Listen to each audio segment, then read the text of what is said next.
final season of Game of Thrones. Please clear the set. You can actually use a whole episode just in anticipation. She's a sassy lady. Brienne and Tusk!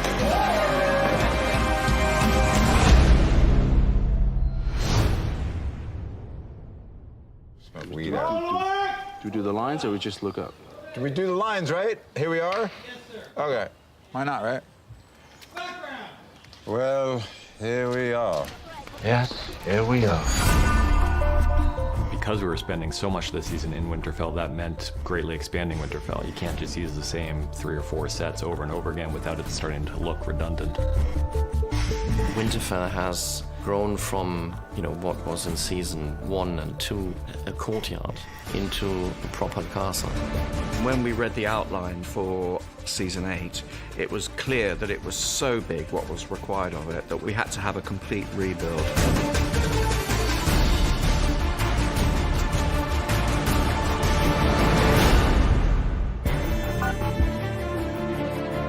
What was added for this season was the North Gate and the battlements and the North Courtyard because of the attack was going to come from the north.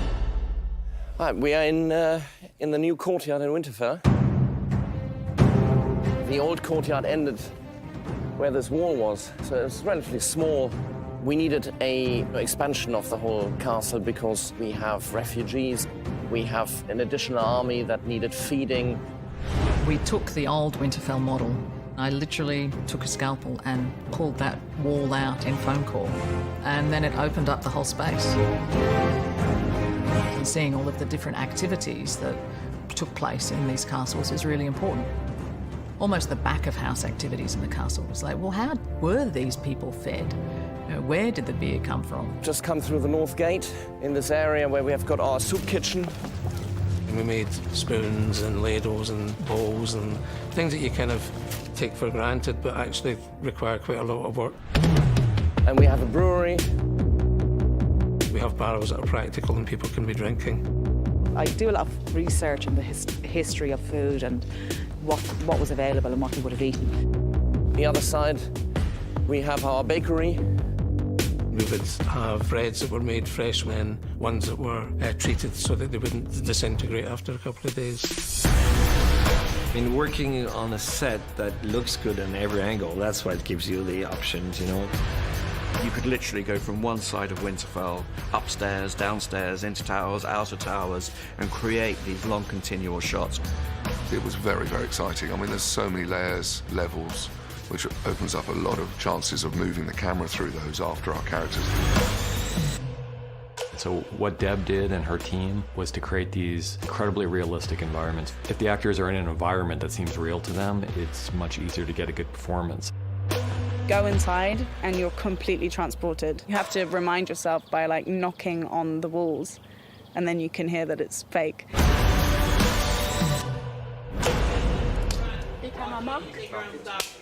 C marker. Marking. And action. Turn. Go. When I had talked to the actors concerning position and where they all sat, episode 1 of the season, I made sure that John sat in the front and middle. He was, in a sense, rallying the troops that we have to get behind Dany Targaryen. When Jaime comes to Winterfell, she definitely took the role and took the queen's position. When I was a child, my brother would tell me a bedtime story about the man who murdered our father. It's an absolute trial, but it's fueled by this fact that no one wants her there. It's fueled by her needing to say, this is me in the boardroom, this is me at work, and I'm gonna show you how I work. I promise to fight for the living. I intend to keep that promise. David Nutter, he has the most enormous respect for actors. I mean, as do I. I couldn't possibly do that. Sitting in front of this camera is difficult enough. Once we get on set, he will have a director's rehearsal with the actors before the scene, and then we go for it. Go ahead, go down and go. Watch her go, then you walk away, and then you drive right down the ground. I know Sir Jaime. He is a man of honor. For Brienne, I think it's in some ways the most complicated feeling of all because she's feeling things that she can't really process.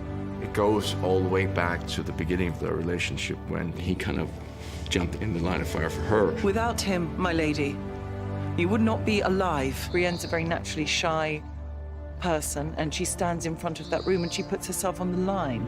And it's almost like a declaration of love. And that means a lot to Sansa because she believes in Brienne. So if Brienne vouches for him, then that's good enough for her. I trust you with my life. If you trust him with yours, we should let him stay.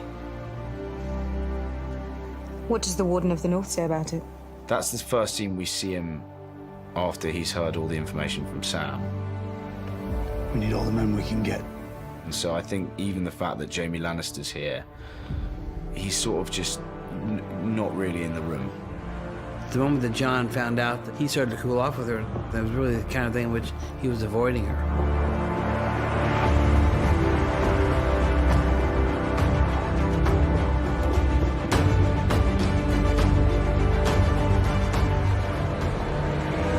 Print. 16 off the take. Okay, Joe? Yeah. Okay. Okay, ready and... In David Nutter's words, he was getting Winterfell ready for battle. And by the time Miguel would arrive in episode 3, the battle was beginning. And the thing that was really important to us was what steps would the residents of Winterfell take in order to protect themselves against the army of the dead. They would do as much as they could with dragonglass. We had the caltrops that were made. We also put shards of dragonglass on top of the battlements and the dragonglass logs. I had pre-engineered how to make the dragonglass, so chunks of resin, and then we'd nap it, shape it and grind it. Then we'd mould that and create hundreds of those types. From a very prop sort of sense, we had to make big piles of dragonglass that were movable. Background, weapons, spears, knives, daggers. Then using the forge work, how to make a sword, how to make an axe, how to make a spear. So incorporating all of those assets with Gendry. The whole thing's fully working. You know, the furnaces work, and the forges are all, fully operational. And so, as an actor who's trying to look like he knows what he's doing, that's a challenge in half. Gendry's, in a sense, he's leading the guys of the forge because he understands all about dragonglass and understands how to turn those into weapons. Had to be molten dragonglass poured by an actor into a mould. And so obviously we had to play around with a material that was completely safe, completely cool, but also appear to be molten glass. Are you ready? Yeah.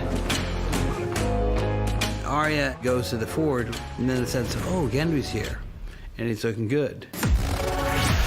Gendry got a chance to kind of understand who the new Arya was as well, so there was a wonderful kind of a flirtation that went on there that was kind of interesting. It's going to be safer down in the crypt, you know.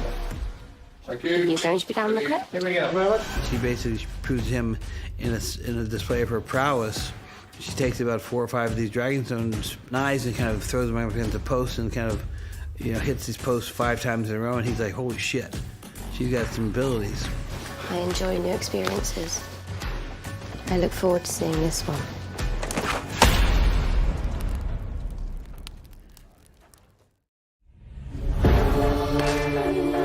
The library in Winterfell was something that I was very excited about designing, and it is a beautiful space. We wanted to make it look slightly different from all the libraries that we've done before. They're not great readers in Winterfell. We added little details, like, these dire wolf heads. The wolf heads in the Winterfell library were just a bonus, really. We built these beautiful hammer beams, and it was Halka's idea to put the wolf heads on the end of those hammer beams. So Darren, our sculptor, sculpted those little wolf heads. We took the sigil and just tried to develop it into a 3D world. And then we made a small model in clay to look like a carved wood, because it was going to go at the end of a piece of timber. If the audience picks up on them, that's fantastic. If they don't, then they enrich the set in another way. Okay, you ready? Yeah, sure. Lady Sansa, I was hoping we could have a word. Alone. Sorry, do that again. Hoping we could have a word.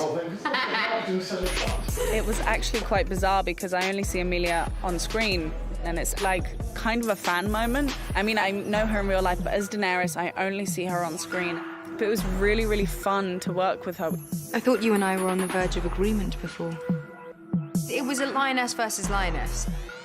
Verbally, you've got this sparring match happening. He never should have trusted Cersei. You never should have either. Like, oh, that slap hurt. I'ma take it.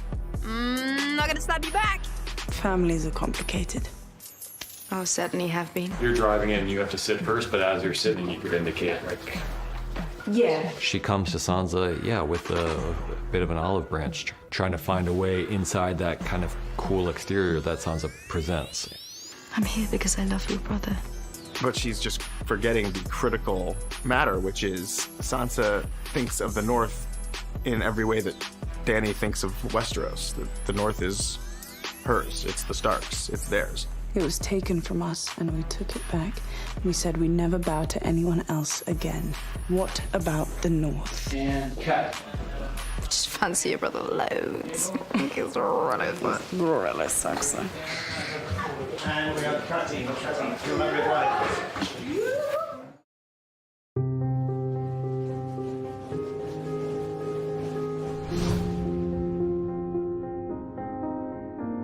The way we had to light the night courtyard meant we had to dig trenches through a very thick World War II concrete lane for the megawatt power that we had to pipe in from the Jennies.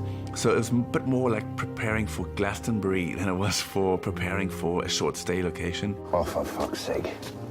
May as well be at a bloody wedding. And we've cut, guys, we've cut. We had one night shooting.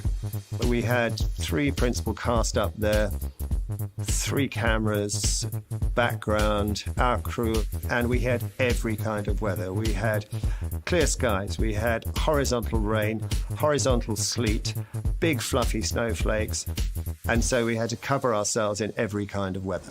It's very cool when you actually look at it and go, oh, that looks a lot better than we thought it was, considering it was pissing with rain, and you realise you got away with it. Where are you going? I'm not spending my final hours with you two miserable old shits. For us, what was interesting about this episode was always that it's our last night together. What people do when they know they have one night left on Earth tells you a lot about who people really are. I remember the first time we came here. You were a golden lion. I was a drunken whoremonger. It was all so simple. The sequence that I love so much was the sequence around the fireplace. It starts off with something simple as Tyrion and Jaime having a moment together as brothers. My lady. Oh, we didn't mean to interrupt. We were just looking for somewhere warm. Contemplate your imminent death. You've come to the right place. We have all invested so many years in these characters that, yes, we can actually use a whole episode just in anticipation of what's going to happen.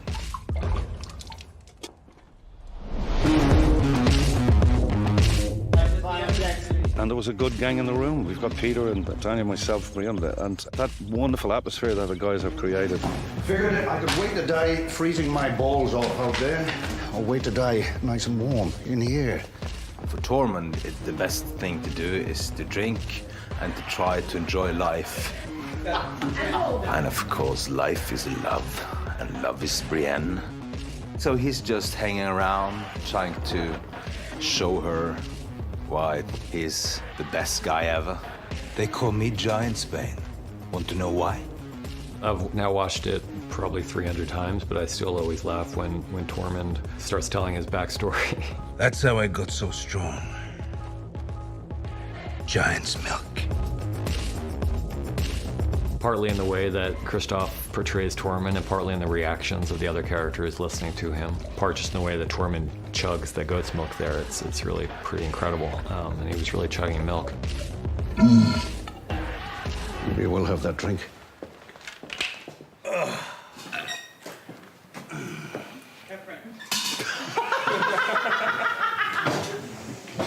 But it does not impress Brienne, I think. But, you know, he does his best. You're not a knight, Tormund. You're not the knight? Yeah, we'll put it up there. Okay.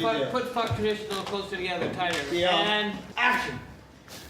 You're not the knight? Women can't be knights. Why not? Tradition. Fuck tradition. There's a scene that Brian Cogman wrote in which Jaime decides to knight Brienne that we always just loved. We loved enough that we made it the title of the episode. I don't care about that, and I will continue to live my life in the best way possible. And you will probably never acknowledge it, but that's not what my life is about. I'm no king, but if I were, I'd knight you 10 times over. He may not have been meaning, I'll make your night 10 times over, but it was wonderful how he kind of said the line. You don't need a king. He goes, well, hang on a second, I can do this. Any knight can make another knight. There are no rules against it, it's just weird tradition. I'll prove it. It's a kind of validation, a general kind of validation she's wanted her whole life. Neil. One of my favorite little moments there is the look that Pod gives her when she tries to pretend to everybody like she doesn't want to be a knight, when Pod knows that that's what she wants more than any single other thing in the world. Do you want to be a knight or not, Neil? And even though she denies it, you know, Brienne has been more knightly than any of the knights I think we've seen. And the fact that she hadn't been just because of her gender is totally unfair.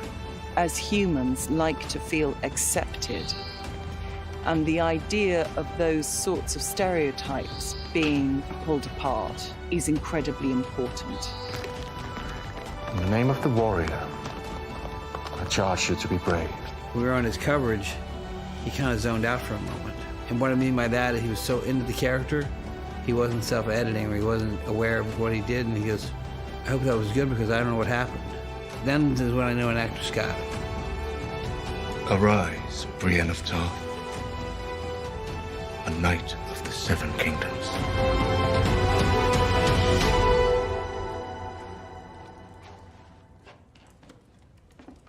Living your life exclusively for the well-being of others in service of an idea greater than yourself. I am delighted that Brienne is recognized for that.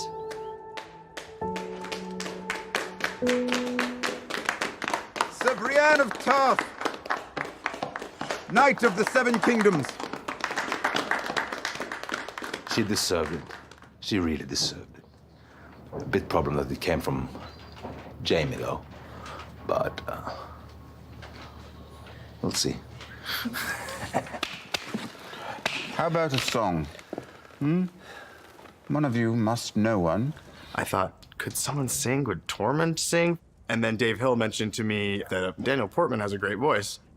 We haven't had an original in a while, so this felt like the place for it, and Daniel felt like the singer. Yeah, I was drinking a lot of herbal teas and honey and things like that to make sure, because it's very high. I don't usually sing as high as that. The person we hadn't seen for a few beats was Pod, so on Tyrion's close-up, profile close-up, Pod enters frame as Sam kind of finds him, and he starts to sing. Mark it. High in the halls of the kings who are gone, Jenny would dance with her ghost. As cool as I wanted to shoot it, as a continuous shot, it was great because he kept in tune and rhythm for a long time. The ones she had lost and the ones she had found. What I really wanted that episode to be was a love letter to the characters, because I love them so much.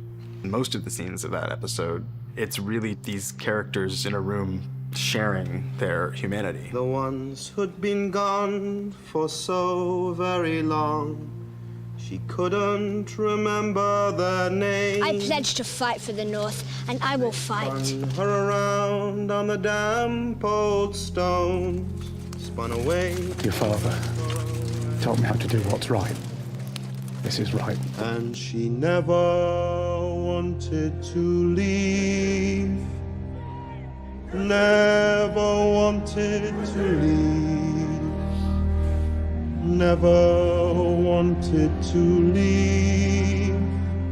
Never wanted to leave. Never My name. wanted to leave. My real name Never wanted to leave. is Aegon Targaryen.